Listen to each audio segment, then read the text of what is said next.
Welcome to Generous Benefits Podcast, where we educate employers on creating meaningful and impactful benefits. I'm your host, Amanda Brummitt.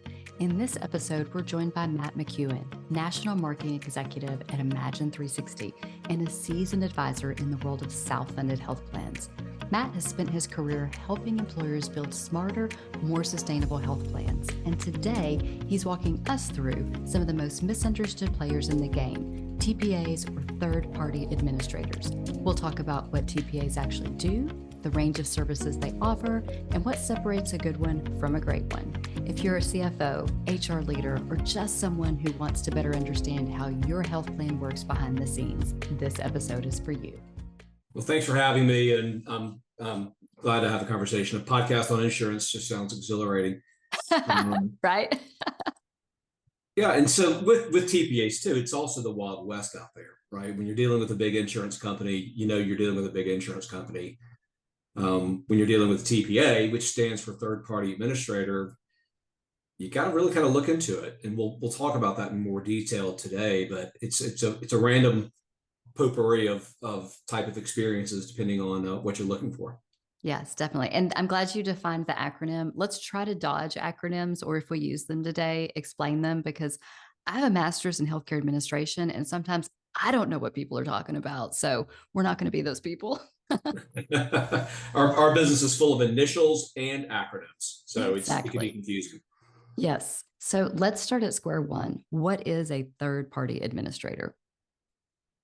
Yeah, so third-party administrator, also known as TPA for this conversation today, is simply in its most basic form, is a claim processor.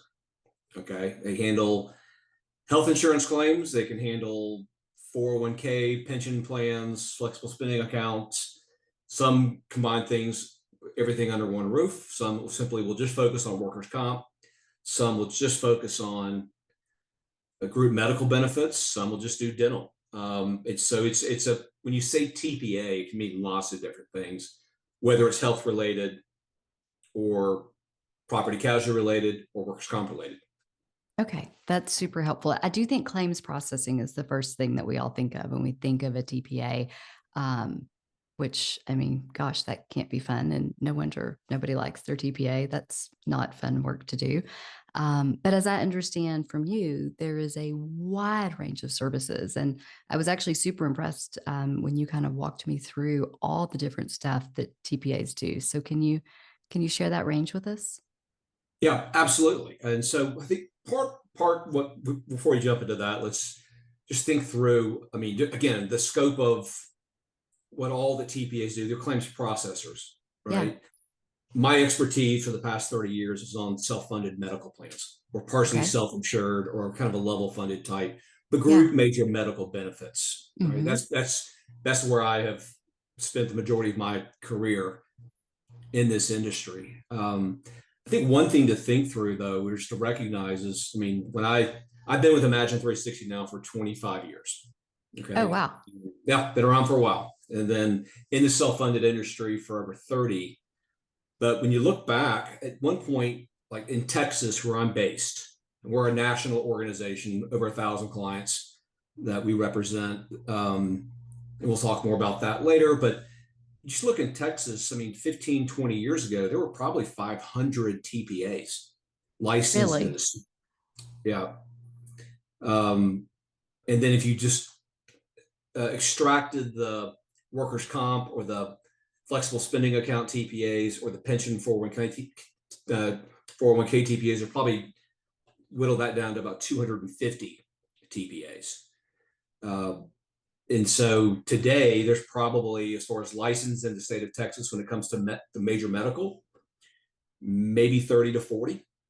So there's been a massive consolidation. And really what happened there, again, just kind of backing up, when we're dealing with big insurance companies, you're dealing with a big insurance company, right? You've got to have tons of capital, obviously, to be an insurance company, to be licensed in the state. Well, to be a claims processor, a TPA, the barriers to entry in the past was really, the bar was low. You just had to have a license and a few employees to process claims. That's it? That's it back then. Okay. Right. Well, just pure market evolution, and this happens in every industry, is that, between compliance regulations, competitive demands, um, just for viability, right? The bar was raised higher and higher and higher for TPAs. And so what happened is a lot of these mom and pop organizations, whether they had ownership structure that was, towards retirement, or they just really were not that invested. Mm-hmm. They were in as long as it was easy. And the more complicated healthcare became, the less easier it became.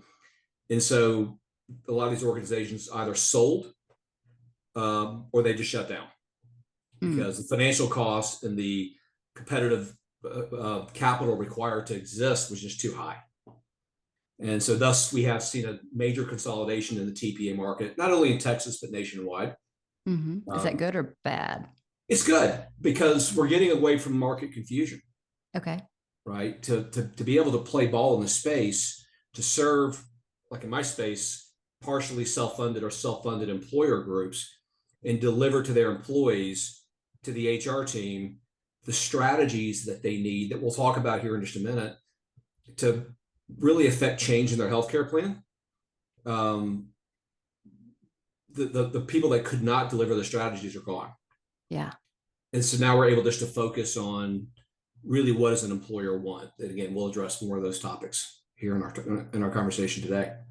So what I'm hearing is a good, and you didn't use this word, but I'm going to add it on, a good TPA isn't just pushing through data and processing things. You almost sound like you're a consultant. You're working hand in hand with that broker to help advise and maybe be more sophisticated than just data in, data out. 100%. If it's data in, data out, you could go and hire some eighth graders and teach them by a claim system and just do that yourself, right? Yeah. You don't need a TPA just to process claims. Right. That's, processing claims is a basic math equation and a software equation these days, right? In order for a TPA to really exist and serve, they've got to have the resources in place to deliver to those employers and those clients. Otherwise, go with a big insurance company, right? Right. Well, and why would I want to? Well, actually, can you start with explaining why I might have, say, a Blue Cross or a United, but also a TPA, and then perhaps why I may want to consider a TPA outside of a big health plan? Yeah. So let's take the second part of your question first. Okay. Cool. Big insurance companies serve a role in the marketplace, and TPAs serve a role in the marketplace. Okay. If I was to select a big insurance company as an employer, it would be under the basis of having big name recognition, right? Blue Cross, Aetna, Cigna, United Healthcare. Which has a value. People Which has like a a value. card with a name on it. Yep. Absolutely. So I'm going to self-insure my healthcare plan, put that with a big insurance company. It's well known. And maybe we can benefit from being partially self-insured rather than being fully insured. If I was to go with a TPA, that would be more of an approach to say that we recognize that big insurance companies, number one, did not become big insurance companies because they set themselves up to lose money. I'm going to stay away from that can of worms and I'll open up. But at the same time, too, they're serving a very large swath of the marketplace, both fully insured, partially self-funded clients, and they just can't turn on a dime. Yeah. And the terms flexibility, creativity just doesn't come out of their mouth, right? So to answer your question is on why would you consider a TPA over a big insurance company, really kind of comes into what's your goal and what's your strategy as an employer, right? And this is, we'll talk about this more, but the vetting of the TPA is really important, right? So you would want a TPA for multiple reasons. One would be, yes, high touch, high feel, quick responsiveness. It's not the insurance company way or the highway type of approach. But that's good, right? Special attention to employees, special support for HR. That's good and well. And that's really how we cut our teeth in this business 25 years ago, just being responsive. But today, the market has become so advanced and costs have gone up so much between what's happening between hospital pricings, big pharma, pharmacy pricing, infusion therapy, gene therapy. It's a different game. And employers are sitting back today saying, wow, I thought when I decided to open up a manufacturing company, right, or a plumbing company or a technology company that I was going to be in business for being in the plumbing business, technology, manufacturing. Didn't realize I was also in the business to give healthcare to my employees, right? Right. I'm doing that for recruitment and retention. And now all of a sudden, as costs keep going up in the marketplace, medical, pharmacy costs, and all the various areas here, employers aren't sitting back saying, we've got an unlimited pot of money to spend on healthcare. No, we want to spend that on retirement or raises. Or running your business. Yeah. I mean, every dollar you spend on healthcare is money you can't spend to acquire another company or to hire more employees to grow the business, right? Hire more salespeople because that money's going to a broken system. But what's happening in the marketplace today with employers is they're saying, as our costs go up, we have to go back to our employees and say, guess what? So have your costs gone up. Yeah. Right? Or your benefits have gone down or gotten worse because we have to share in this pain together. Yeah. So long story short with that, to answer your question, employers are having to take a more 3, 4, 5-year strategy when it comes to healthcare. Yeah. And look at various programs and getting more creative, trying new things out to keep costs down, to keep employees' costs down, keep the company's costs down. And I would just say that, my position is big insurance companies don't deliver creativity because they've got everything on a train track that runs. And that's why you want a TPA is flexibility, cost containment strategies, creativity, but then also the ability to plug and play, meaning that, a TPA that's not owned by an insurance company isn't married to a vendor. Hopefully they're not. So like pharmacy, for example. Hopefully. Ask questions, ask good questions, people. Yeah, absolutely. Yeah. So pharmacy, for example, is an area where people are really having to get creative and aggressive because, look at the drugs. 7% of the medications are driving 80% of the cost. Yeah, I believe it. The drugs you see advertised on TV, it's not, back. Remember Nexium, Amanda? Yes. Yeah. The purple pill, and oh my gosh, it costs $300 a month. And they're advertising the purple pill to all my employees for acid reflux. We got to do something about this $300 medication. Okay. Well, today the drugs you see advertised are easily $15,000 a month, $200,000 a year. I watched Monday Night Football, back when it was in season, and during one game on Monday night, 2 drugs were advertised. One of those medications cost $240,000 a year. Right. The other drug advertised was $1.4 million a year. Wow. And they're direct to consumer marketing it. And of course, they don't talk about that in the ads. They might as well be advertising Lamborghinis, Bugattis, McLarens. I'm a car guy, right? To the everyday NFL Monday Night Football fan, right? But see, they're advertising drugs. All that being said, that this plug and play mentality, right? So let's say you're in a plan to say, you know what, this pharmacy solution is no longer working for me. And the solutions that this one vendor we work with is just really not going to cut it for us. So we need to unplug this vendor and put in another PBM that is going to meet what we need to do. And you can do that with a TPA. You can't do that with a big insurance company, typically, without a lot of pushback from them. Yeah, that makes sense. Definitely makes sense. And correct me if I'm wrong on this, Matt, but you could, in theory, like say your employees they have to have that big brand name. You can potentially tap into that network. So they've got a card that has that brand name on it, but you still have a TPA like yourself in the background managing things. Is that possible? Yeah. So certain TPAs, certain national networks, like maybe I'll say Cigna and Aetna, do partner with TPAs to access their providers, right? Their hospitals, their doctors.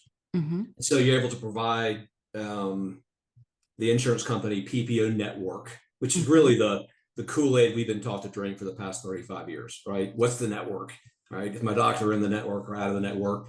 Whole other conversation around that. But so TPAs can deliver, and other TPAs actually have ownership or are owned by insurance companies, for like United Healthcare, for example, or an Anthem, Blue Cross Blue Shield, where you can't access other networks. That feels You kind of lose some, yucky. well, you lose some plug and play. You get the big Okay. brands, but also just with every piece to this as well, that what you want to look at is that if a TPA can access a big insurance company network, what strings are attached to that, right? And every network that's owned by an insurance company has a few strings here and there that you just need to understand what comes along with accessing that, what we can do, what you cannot do. And that's part of your vetting process of the TPA and the network.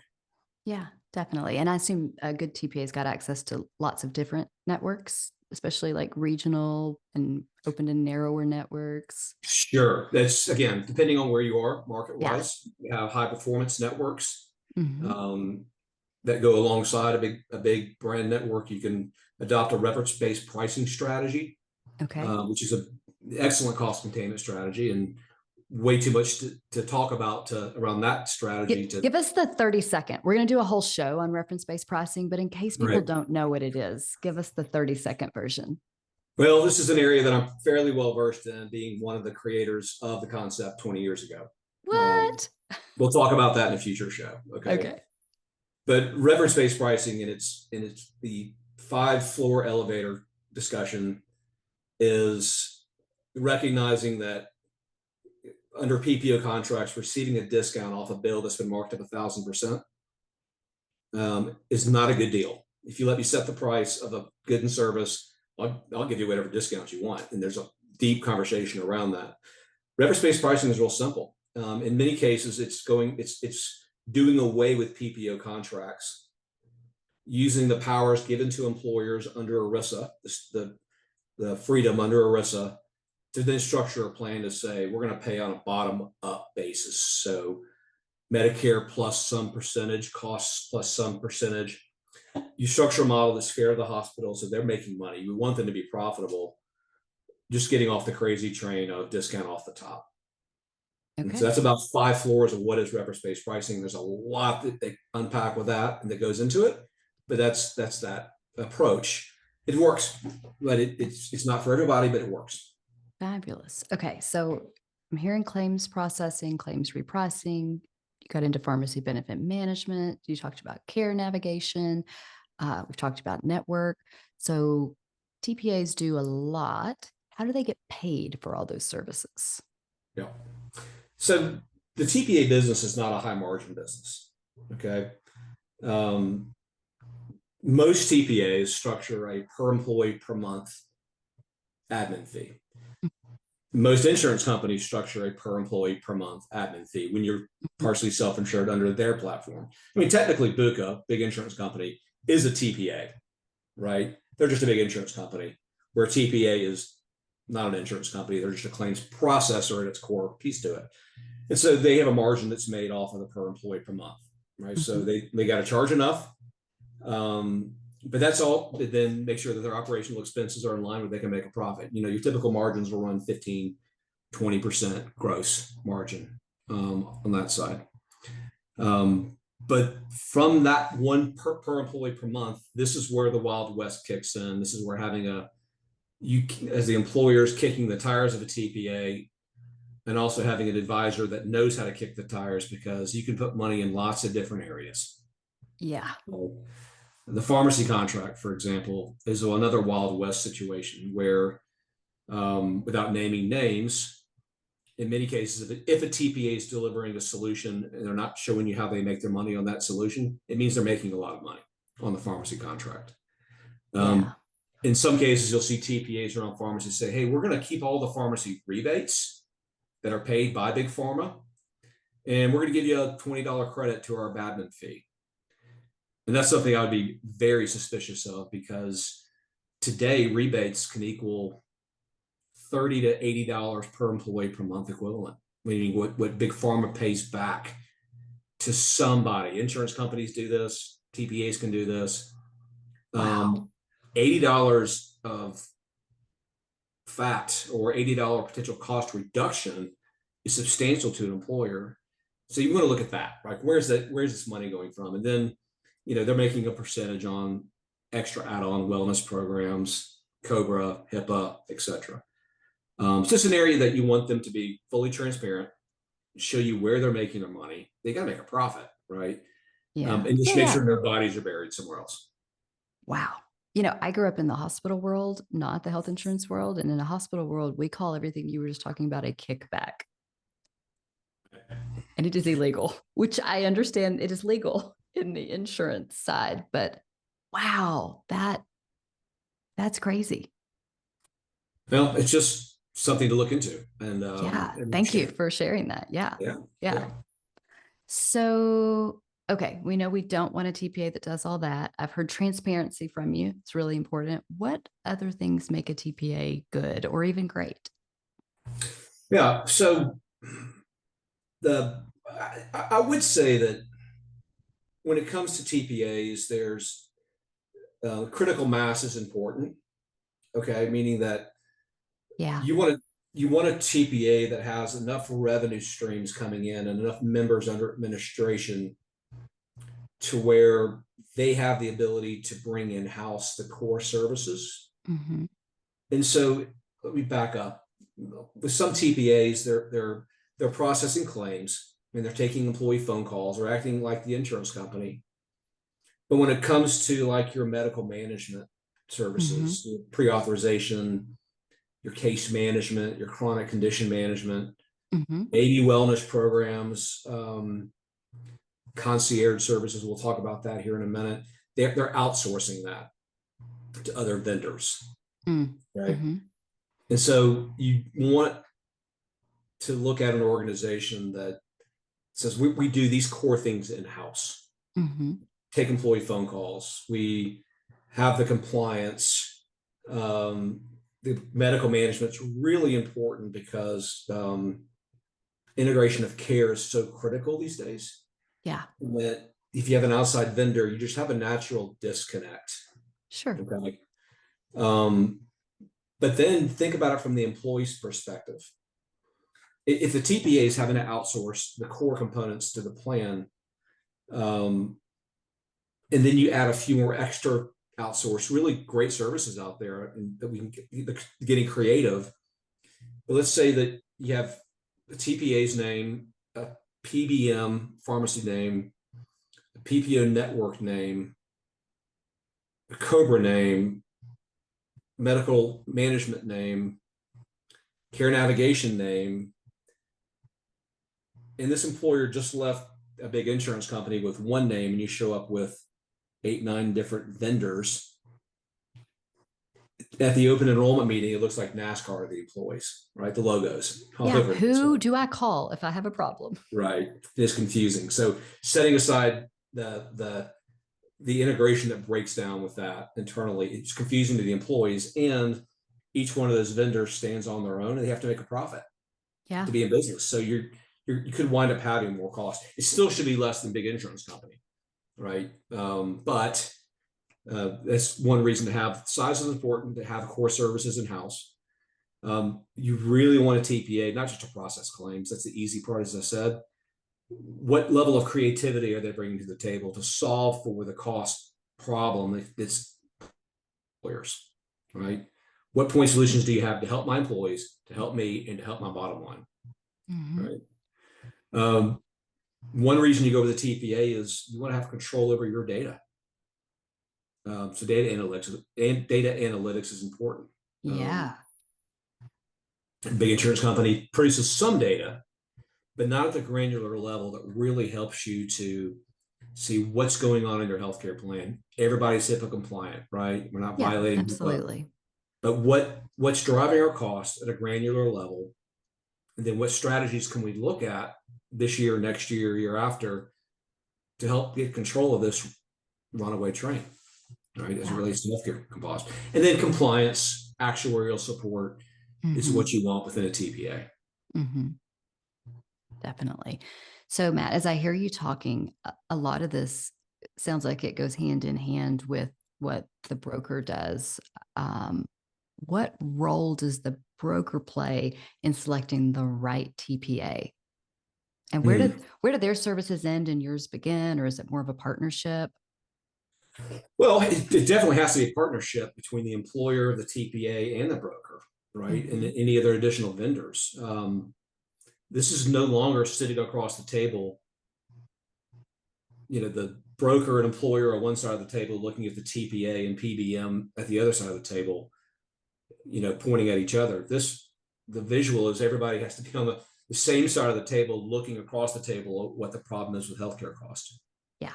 Right. And how do we serve our employees the best way? How do we serve our business goals and keep costs? So that's the visual there, is that it's just a big shift from vendor to broker employer to collaboration together. Mm-hmm. And then, the role with the broker is really helping that employer map out a multi-year strategy. Yeah. What are the employer's goals? How do they view healthcare? Right? How is healthcare hurting the business? And then what's year 1, 2, 3, 4, 5 look like? And then coming up with creative point solutions, whether it be reference-based pricing, creative pharmacy solutions, site of care clinics to direct primary care. There's so many different pieces out there. Yeah. To say what's our 1, 2, 3, 4, 5 year strategy, right? The other piece that a broker should play is vetting out vendors. Yeah. And not being subject to a great sales pitch. Right. And what's so fun about our side of the business today is that it's very dynamic. Oh yeah. And new ideas are coming out all the time. I've learned personally, just in talking to other, point solutions that maybe we could bring on to benefit our clients. I've learned to look beyond the great sales pitch in the fancy PowerPoint presentation and really get into how many clients do you have? What are your revenues as an organization? Are you a startup? Or how long have you been around? And then speaking to other clients that they have, because there's lots of great sales pitches out there and lots of great ideas. And we want those ideas to be successful. They just have to be proven and vetted out. Yeah, definitely. At Generous Benefits, we test it out internally often. Right. We're always trying a new product. And if they can make me happy, then we know they're going to work well. Yeah, you're absolutely spot on. And the last thing too, on the broker side, brokers play a valuable role in the healthcare equation, right? But also, as you move through cost containment strategies and looking at TPAs, as you partner with your broker and vet out the vendors, you need to start meeting with the vendors just as potential opportunities or potential candidates for healthcare plan replacement 9 months ahead of your effective date. Yeah. Because I see this happen all the time. An employer strategy in many cases for healthcare is hope and prayer, right? Mm-hmm. Hope we have a good year. I hope our renewal is going to be fair to us this year. And they get the renewal 90 to 100, 120 days in advance, and it was higher than what they were expecting.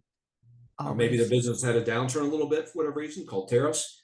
And then all of a sudden they're scrambling. And you can't adopt an alternative strategy or a creative strategy when you've only got 90 days to make the decision. Yeah, you just have to react. Mm-hmm. Yeah. That's great advice. Yeah. What about misconceptions? What do employers think about TPAs that are wrong? And then those misunderstandings ultimately impact plan performance, or probably most importantly, the employee experience? Great question. The biggest thing I would say there, and this perception is changing, is that are we delivering a subpar health plan to our employees? And this goes back to branding, mm-hmm. right? Even though a TPA, whether you're getting more creative on the reference-based pricing side, but let's just even say you're accessing a traditional PPO network, Cigna, mm-hmm. at United Healthcare, it's still, those claims are still going through the TPA, and the employees are still calling the TPA. Okay. And so some employers would think, well, why don't we just go with the big insurance company to have it all under one house? And so they would think, are we delivering a less than better experience for our employees? Here's what I would say. If the TPA can bring together creative strategies to improve benefits and reduce costs, which enable you to in turn to give better benefits and keep employees' payroll contributions low, that's much more important to your employee than are we direct with a big insurance company, right? And quite frankly, being able to call and get somebody on the phone in 8 seconds, right, as a member is also very important to them versus the being stuck in the queue, so to speak. So yeah, did that answer your question? Yeah, that absolutely did. All right, Matt. So if a CFO or HR leader has been listening to this conversation today and they're thinking, okay, let's try this, what should they be asking and what red flags should they look for? Yeah, I would say start early in the process, right? Also understand the ownership structure of the TPA. All right. And as we are seeing health plans, that covers a red flag. We're seeing health plans come out with really creative, cool names. But end of the day, they're using a backroom TPA. Where I saw this yesterday on a group based out of New York. They're like, we really don't understand our model. I looked at it going, I can't even tell who's paying your claims. Well, it turns out it was a private labeled health plan name that had pulled in a TPA that was just processing the claims on behalf of this private label healthcare name. And it just wasn't up and above board, so to speak, right? So understand the ownership structure, make sure that the core services, right, claims processing, member services, care navigation, medical management, compliance, make sure those services are in-house, meaning they're owned and operated by the TPA and fully integrated, right? And also just make sure that whatever solutions they're bringing to the table, that those are vetted out, look past the sales presentation and get into the reality of how does this impact the employees negatively, positively, what impact does it have to our business as far as being creative with solutions. Yeah. And then is this something where they can call other clients or references and feel pretty good about whatever their experience is likely to be their experience as well? Ask for at least 4 references. 4. Okay.